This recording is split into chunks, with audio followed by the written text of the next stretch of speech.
Bueno, yo me llamo Carlos Saura, me dedico a muchas cosas y una de ellas es hacer películas. Y estoy aquí en Buenos Aires para hacer este musical hermosísimo.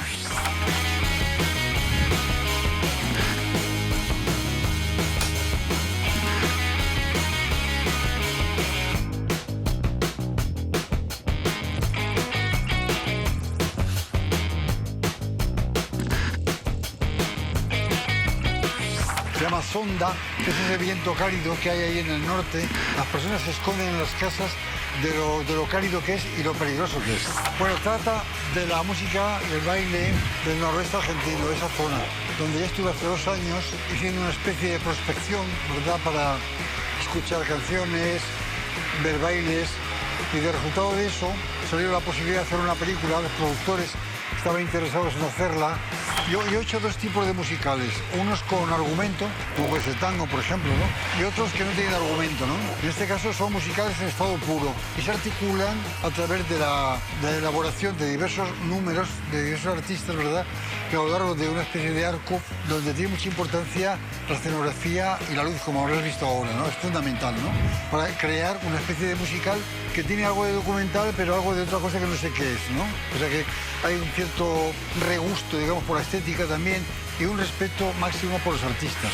Yo creo que tenemos un equipo magnífico, ¿no? Eso ha sido, supongo que obra de los productores, porque está Lito, está Coqui Pajarín en la coreografía, o sea, tenemos un equipo, está Chango en la fotografía. Chango es un triángulo casi perfecto para hacer la película, ¿no? Y la colaboración es muy estrecha y muy amistosa y al mismo tiempo muy creativa, ¿no? Yo soy un poco maniático, ¿no? Sí, realmente ya entonces tenía ya muy claro lo que yo quería, teniendo en cuenta que era, digamos, las cosas básicas que a mí siempre he amado, ¿no? O sea, la samba, las chacareras, el malambo, el chamamé, en fin, la música básica, ¿no?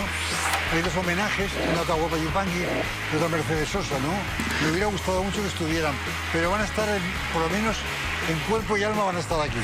Y yo siempre he sido un técnico que trabaja con las últimas tecnologías, si puede ser, ¿no? Porque creo que la tecnología ayuda mucho a la forma de hacer las cosas, ¿no? Entonces, no, estar de espalda a eso sería inútil, ¿no? Yo creo que hoy las cámaras digitales, tanto en fotografía como en el cine, ha sido un avance radical, ¿no? Está cambiando el concepto de hacer cine, ¿no? Hoy creo yo que con una cámara digital y unos actores, ¿verdad?, se puede hacer con talento, claro, es un problema de talento, una estupenda película, ¿no? O sea que realmente eso antes era como imposible, ¿no? Cuando yo empecé a hacer cine todo era tan complicado, tan difícil, ¿no? Y ahora todo parece fácil, el problema siempre es el mismo, es el talento de las personas, ¿no? Hemos tenido 2 semanas de preparación, anteriormente tenía un trabajo hecho en Madrid, en España, importante, pero 2 semanas aquí, concretamente para trabajar con Lito y con Coqui Pajarín y con Chango, y luego son 4 semanas de rodaje, lo hemos hecho todo a una velocidad vertiginosa, lo cual es un desafío, pero ha sido muy, muy bonito, muy interesante, ¿no? Porque a veces teníamos las ideas claras, pero no tan claras como para tomar decisiones, ¿no? Pero eso nos ha permitido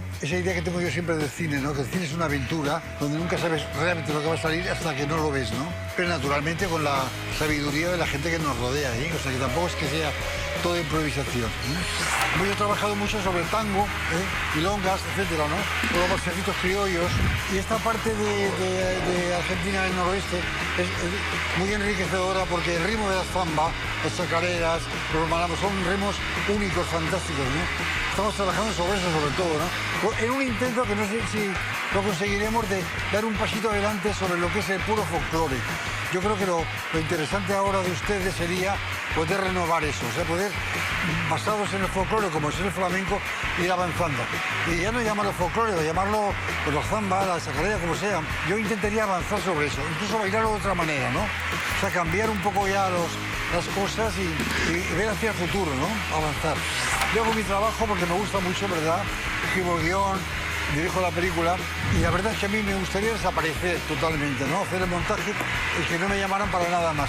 No es así, luego tengo que ir a festivales, a sitios, etcétera, ¿no? Pero la verdad es que eso yo ya, para mí es gratuito, eso para mí forma otra parte del mundo del cine. A mí lo que me interesa es rodar y hacer la película y terminarla, ¿no?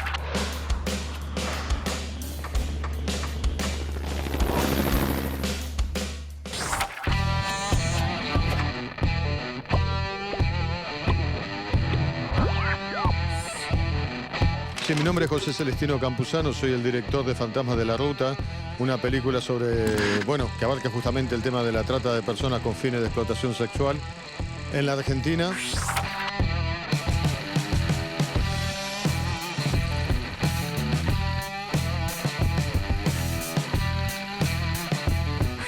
El proyecto nace como miniserie, justamente le vamos a presentar en un concurso para coproducción internacional. No salimos favorecidos, la volvemos a presentar en un concurso para productoras con antecedentes y ahí sí, justamente conseguimos el apoyo. Y el tema está en que fue filmada con criterio cinematográfico, como miniserie y con la gama de recursos que nos caracteriza, que es trabajar con la comunidad, integrarlos tanto en interpretación como en contenidos como en producción. Y de hecho pedimos permiso al Vacua, nos dijeron que sí, y pudimos hacer una película con el material. Que no fue tan difícil, como bien te digo, fue filmada ya con un criterio muy de cine. Para otras películas se necesitan actores justamente, ¿no? Para puestas teatrales se necesitan actores, para, no sé, comerciales de televisión también. Pero esta propuesta es de otra naturaleza y no necesita justamente, obligadamente, actores, ¿no? Porque se sostiene esta propuesta justamente en la medida en que tenga el mayor grado de verosimilitud posible. Entonces es como que no hay representación, hay presentación.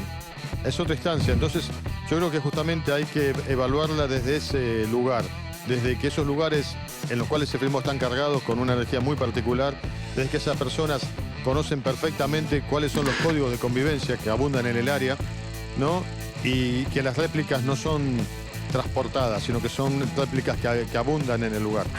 No, y esta historia es mucho más compleja porque al tener un presupuesto bastante holgado, pudimos filmarla a la par de que todo el mundo cobre, alquilar locaciones, alquilar grúa, traveling, bueno, luces, justamente hubo una disponibilidad de catering y demás que hizo que todo fuera mucho más fluido, si se quiere, ¿no? No tuvimos ningún inconveniente con la TDA, no solo que nos apoyaron, sino que tampoco hubo ningún atisbo de censura por la temática, en absoluto. Tuvimos toda la libertad del mundo para hacer la película que queríamos hacer.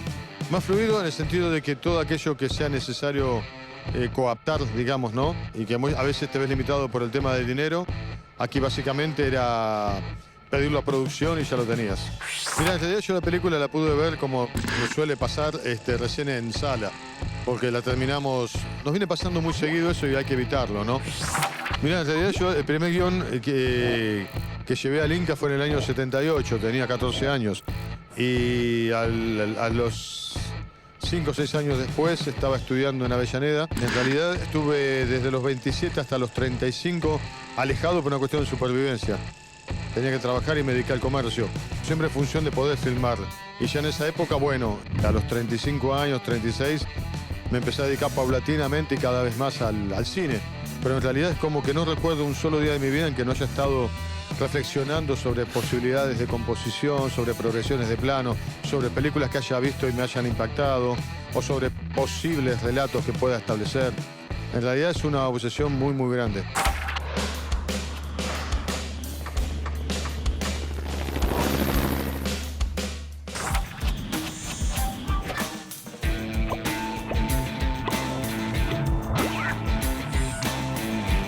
Bueno, hola, soy Edgardo González Amer, director de Tuya.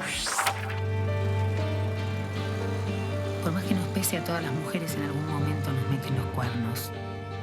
Es como la menopausia. Puede tardar más o menos, pero no nos salvamos. Llegué al proyecto cuando fui al productor ejecutivo de mis primeras 2 películas con un tercer guión mío. En esa instancia me dijo, mira, este guión está bien, como estuvieron bien los 2 primeros, pero ¿qué te parece si pasamos a una adaptación de una película de género para ver si tenemos algo de público y nos corremos un poco del cine de autor? Me pareció bien, me propone Tuya, que es una novela que a él le había interesado desde hacía muchos años y me interesó mucho porque es muy atrapante como proyecto. Para mí además era un desafío porque mis adaptaciones anteriores eran adaptaciones de cuentos míos. Este era adaptar una autora que es bestseller y, bueno, una película de género. Era muy interesante para mí. Varias etapas. La primera es el guión en sí, donde traté de preservar el interés que tiene la novela, viendo, bueno, cuáles son los puntos de interés y no perderlos. Traté de no irme por las ramas, por ejemplo, en la psicología del personaje, por decirte uno, y que esa psicología del personaje aparezca en sus acciones. La novela está narrada en primera persona, es un monólogo interior. Haberme metido en ese monólogo interior hubiera sido para mí un engorro. Desde el momento en que abandoné mi rol de guionista, abandoné por decirlo de alguna manera, y tomo el rol de director, empiezo a trabajar muy fuertemente con la filma. Y ahí me centré. La película, por ejemplo, no es en blanco y negro, pero es bastante monocromática. Tiene un tono oscuro, hay algunas escenas con niebla, inclusive el vestuario de los personajes también responde a esto. Traté de respetar esto en la película y lo trabajé en la fotografía, en el arte, desde el vestuario, desde las actuaciones, desde la caracterización de personajes y desde absolutamente todo. Hay algunos de los actores de la película que estuvieron en mi cabeza desde el primer momento. Y hay otros actores que no, y que llegaron de otra manera. Ahora, desde que se conformó el elenco de la película, se conformó de esa manera no por descarte, digamos, sino porque los que están respondían perfectamente al physique to role y a la calidad de actuación y demás que hacía falta para la película. Por eso te digo que no se me ocurre hoy ningún actor que sea mejor que Marrale para el personaje de Ernesto, que Andrea Pietra para el de Inés, que Ana Celentano para el de Alicia, Malena Sánchez para el de Lali, ni de Juana Viale para el personaje de Charo. No hay otros para mí. Y a mí no me gusta ensayar escenas, no me gusta ensayar en cine, pero sí tomar una escena matriz. Es decir, bueno, esta escena simboliza la película completa. Entonces trabajemos el vínculo acá, trabajemos cómo es cada uno de los personajes en esta escena y luego esto lo aplicamos a cada momento de la película. Así en general trabajo. Y lo trabajo con todos los personajes. En esta película hay 6 personajes importantes, con cada uno de manera individual y con cada uno vinculándolo con los personajes con los cuales tenga vínculo, ¿no? Así que esa es la manera de trabajar. Creo que en cine hay algo que nos pone cómodos a todos, director, actores y demás, que es la acción. A veces el diálogo o la no acción nos pone en cierto grado de incomodidad. Es más fácil actuar la acción. En ese sentido, Tuya nos instala en ese lugar con alguna relativa comodidad, porque Inés, que es el personaje que lleva la trama hacia adelante, siempre actúa. En mi primera película, que es claramente un drama, El Infinito sin estrella, donde el personaje principal era un chico de 11 años, que era un personaje pasivo, al cual le ocurrían cosas. Los personajes que son objeto son mucho más difíciles de llevar adelante que los personajes que son sujeto, que empujan la acción. Entonces, en Tuya, Inés es claramente un personaje sujeto. Ella misma hace la película, hace su película, digamos, en su cabeza y la lleva adelante. Y eso facilita las cosas. Algunas películas que me marcan verdaderamente, bueno, todo el cine de Fabio, por empezar. Después, el cine de Lucrecia Martel. Magnolia es una película que a mí me gusta principalmente. Me gustan casi todos los Coen, como Fargo, como El hombre que nunca estuvo. Me gusta Kubrick. El cine se parece más al cuento que a la novela, porque el cuento encierra una historia que claramente puede ser contada, que tiene un final que responde a una narración que está construida en función de ese final. Ese es el cuento, una historia que está contada para un final determinado. El cine me parece a mí que se aproxima más a esto que a la novela. Entonces me parece mucho más difícil contar una novela en la cual hay muchas historias, muchos personajes, muchas subtramas y hay una cuestión casi filosófica a veces, que un cuento donde tenés una historia muy clara que responde a un final o un final muy claro que responde a toda una historia. Casi como limitación y por default, en mi caso, necesito una historia que sea un cuento. Que yo pueda decir, había una vez tal cosa, que luego le pasó tal otro, le pasó hasta que entonces tal. Entonces se me simplifica.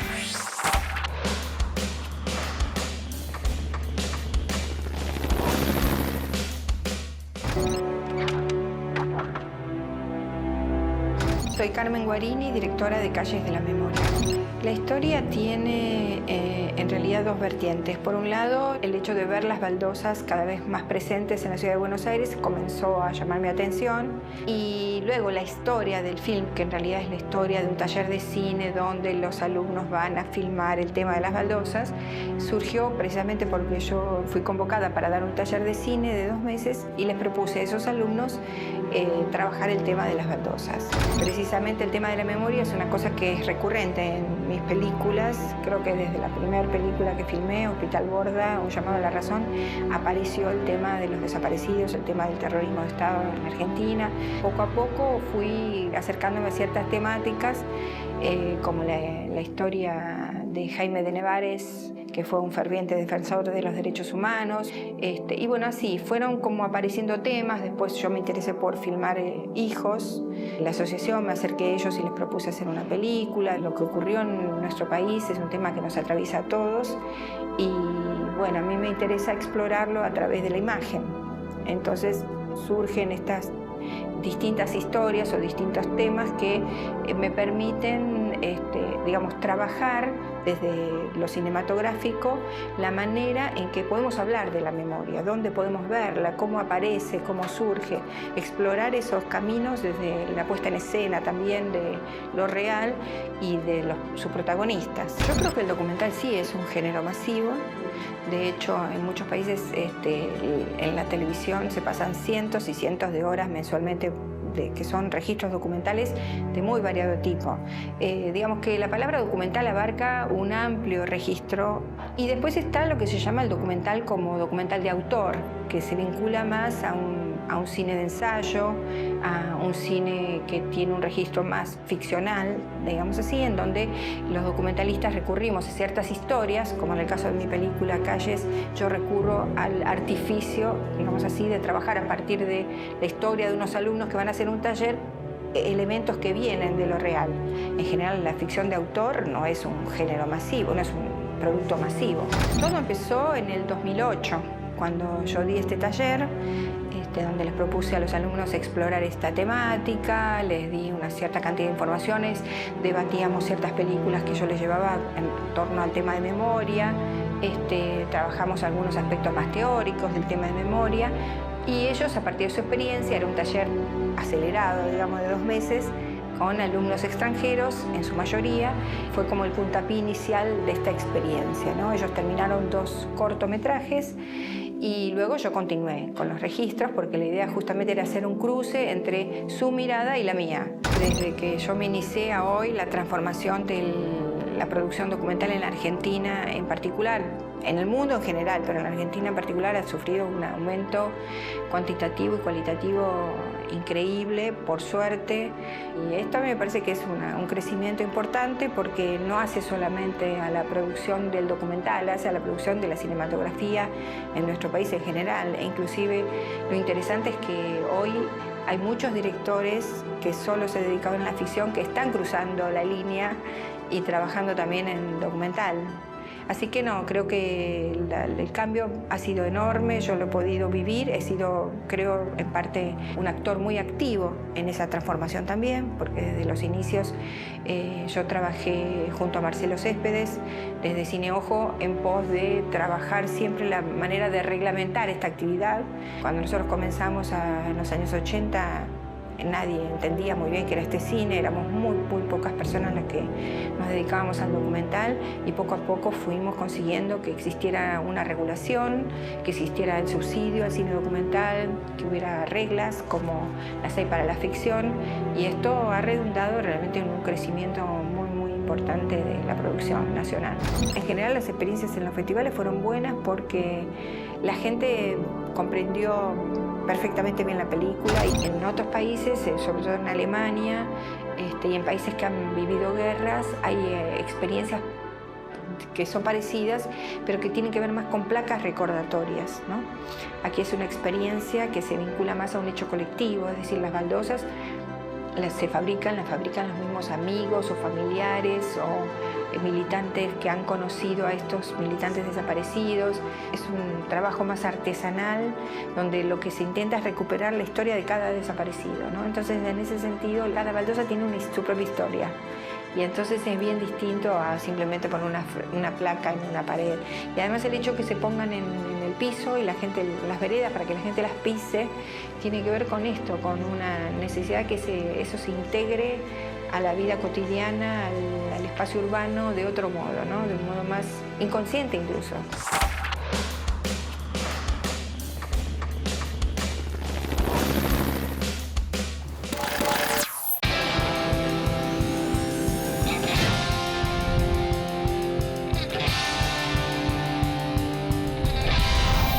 Hola, soy Adrián Caetano.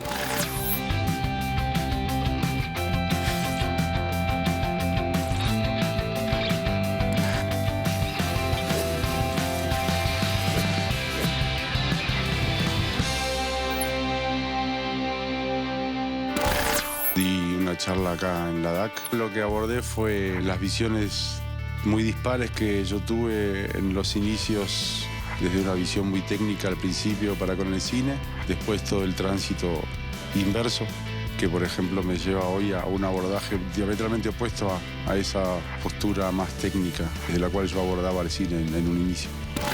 ¿De qué se trata la película en general? ¿Qué es lo que más cuesta a uno decir? Uno tendría que poder decir de qué se trata su película en una oración, por lo menos.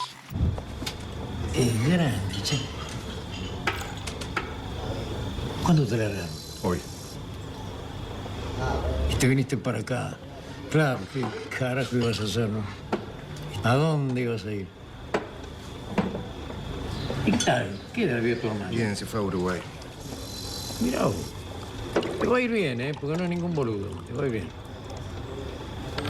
Y vos andarás buscando un laburito, claro, ¿no? ¿Sabés a quién te lo voy a hablar? Al chino. Anda siempre Turco con... viene a buscar mi plata. Está el cuento, la historia, por sobre todas las cosas. Y después están los personajes dentro de esa historia. Creo que la recepción de la gente fue buena, o no me preguntaron porque no había nada que preguntar, o porque la charla fue interesante. Lo que, digamos, me pareció interesante es poder acercarse a la persona y poder, digamos, percibir un poco más de cerca cómo es el proceso creativo. A mí me gustaba ver la involución de ese personaje en un principio y de cómo ese personaje, en un acto súper primitivo, que es como es la búsqueda de la libertad, como es comer, como son muchos actos muy primitivos y esenciales y vitales, deciden fugarse porque saben que se van a morir. Y deciden fugarse en pelotas. A mí me encantaba esa imagen de 4 tipos desnudos corriendo por la calle.